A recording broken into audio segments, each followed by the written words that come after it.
and the visualization piece is huge, and that really is a good segue, which leads us into another part of ways of coping. When you talk about visualization, that's really a big part of the visualizing.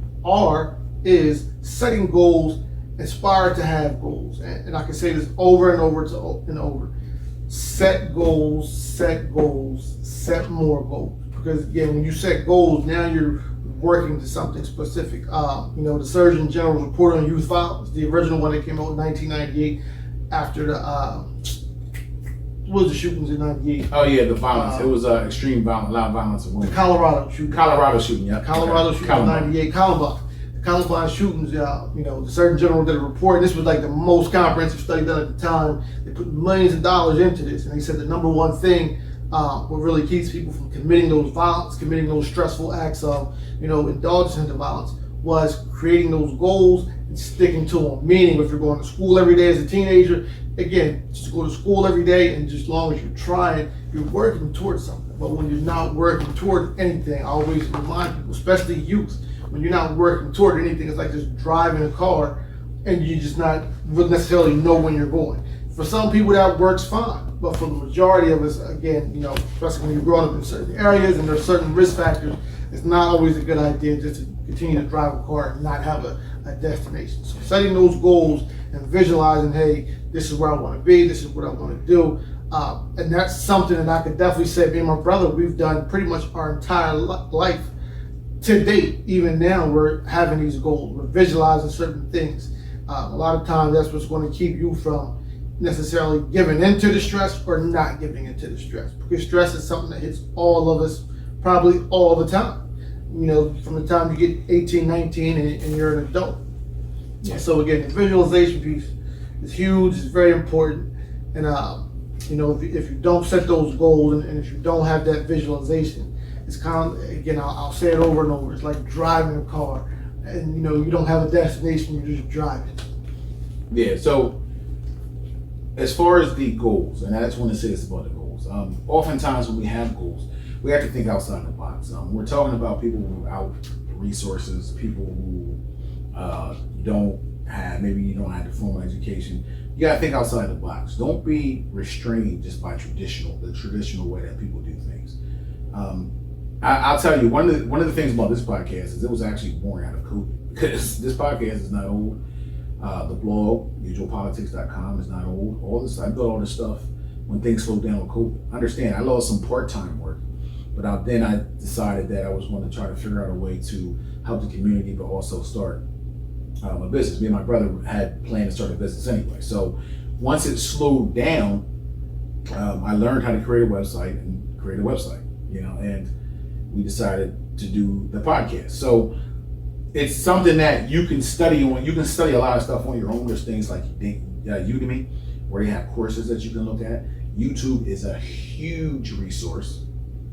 I say that because what happens is people like us, right? You can get this information from us for free, but how we get paid is I put it on YouTube so I can get my 1,000 subscribers. So subscribe if you go on YouTube, Dr. Moriel McDuffy channel, and what'll happen is we'll monetize it. So my blog, we have ads, we monetize it.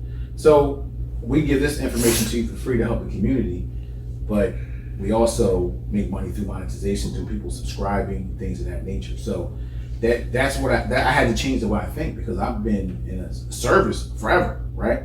So it's about thinking outside the box. There's free seminars, all types of stuff.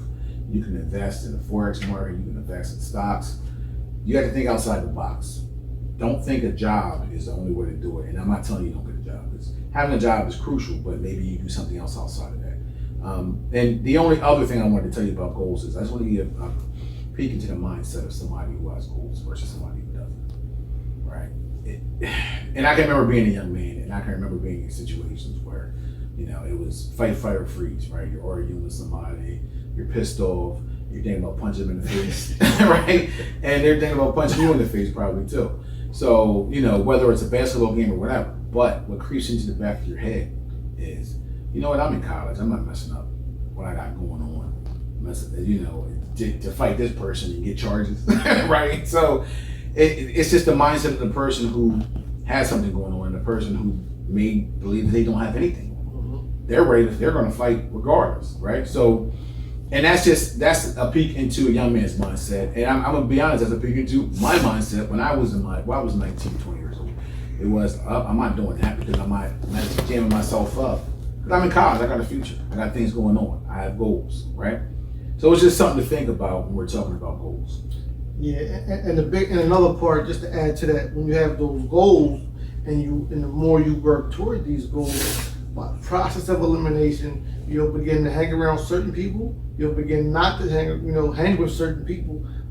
Again, when you're serious about reaching these goals, because you'll clearly see, as my brother stated, you're thinking, man, I don't want to fight this person because I might mess up what I have going on, whether it's college, trade school, or if you have your own personal business. Where the other person, they might have a couple charges already. They don't have a penny to lose. And furthermore, they don't care if they go back to jail because, they're not working towards anything. Or it could be a person who might be doing fine with no goals, but again, at the end of the day for them, it's like, you know what, I'll take a misdemeanor fight charge. So again, it really just changes the mindset and it changes the trajectory of how you actually move, how you think. So it's really important to keep those goals. And again, at our age, we're in our 40s, and to date, we still have short-term goals we want to reach, long-term goals we want to reach.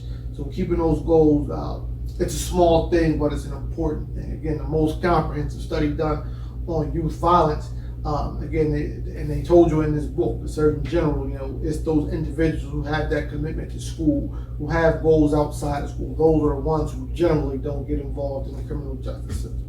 Those are the ones who don't commit those acts of violence. Because again, and you can commit certain things. We're all human, regular people. You go through what you go through. But again, having those goals is what's going to keep you a lot of times moving forward, falling down, getting up. Some people fall, some don't get up. But again, it's a clear correlation between having those goals and continuing to move forward. Absolutely. So the last thing I just wanted to put out there, and then you probably heard this one before, is exercise.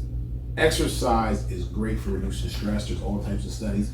I just saw a recent study that talked about how exercise buffers stress, and it improves cognitive functioning as well, meaning that it improves our ability to think.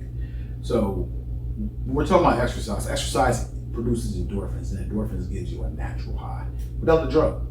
So you don't need weed or alcohol. You get a natural high from endorphins. So I know that everybody's not a gym rat, right? So you don't want to go in the gym and lift and sprint and run and all that. But you can just walk. Keep it simple. Walk. And if you walk, at a moderate pace, you'll get some endorphins and you'll be good to go. So exercise is an excellent way to buffer stress. Excellent. And my last suggestion for you is just be holistic in what you do. Everybody has to have a plan that's meaningful to them. Listen, if you got a hamstring problem, obviously you aren't going to do it a run, so maybe you can walk, or maybe you can do something else. Maybe you can meditate, maybe you can do some mindfulness. But we have to do stuff that's meaningful to us, that fits our lifestyle. And if you do that, then I think, at the end of the day, you'll be better off. You want to have a stress plan, and you want to organize all these things in a way that makes sense for you. All right, which means maybe the best time for you to exercise is 6 a.m. in the morning before you go to work, or in the evening, right? Maybe you can do some mindfulness at work. That's an easy thing to do. Or you can just walk in the parking lot, which I've done that many a time, walk circles around the parking lot. And sometimes what'll happen is you'll do that and you'll feel better. You can learn a few yoga things. So let me just give you a few resources for mindfulness and even some ideas for exercise. Number 1, YouTube, right? YouTube has videos on almost everything. Number 2, go into your app store. If you have an Android or an iPhone. When you go into the app store, what'll happen is the app store will, there's stuff like Headspace. Just basically Google or search for mindfulness or meditation. There's a million apps in there. There's one called Headspace, which is pretty good. And a lot of them are free. If you want to get paid versions, you can. They're cheap, probably under $10. Do you have any other suggestions? No, those were some good recommendations. And again, I think the only recommendation I can add to that is when you go on these sites that my brother just named, a big thing is the consistency. So again, personalize it. Again, if you're into art, type in mindfulness and art. Again, just so when you personalize it, you'll be more interested in doing it, staying with it. You know, the big thing about it is being consistent. Because it's important that you don't let stress overrun your body, because literally it takes years off your life. So that would be the only recommendations I would add to that. Absolutely. So with that being said, thanks for visiting Politics as Usual at usualpolitics.com. And check us out, even on the YouTube, Dr. Moriel McDuffy channel, and at usualpolitics.com. We're also on Facebook. If you got any questions, if you need any suggestions, email us, pau@usualpolitics.com, pau@usualpolitics.com. We will get back to you. We'd love to hear from you, and have a great one. Season 1, Episode 1, signing off. See you later.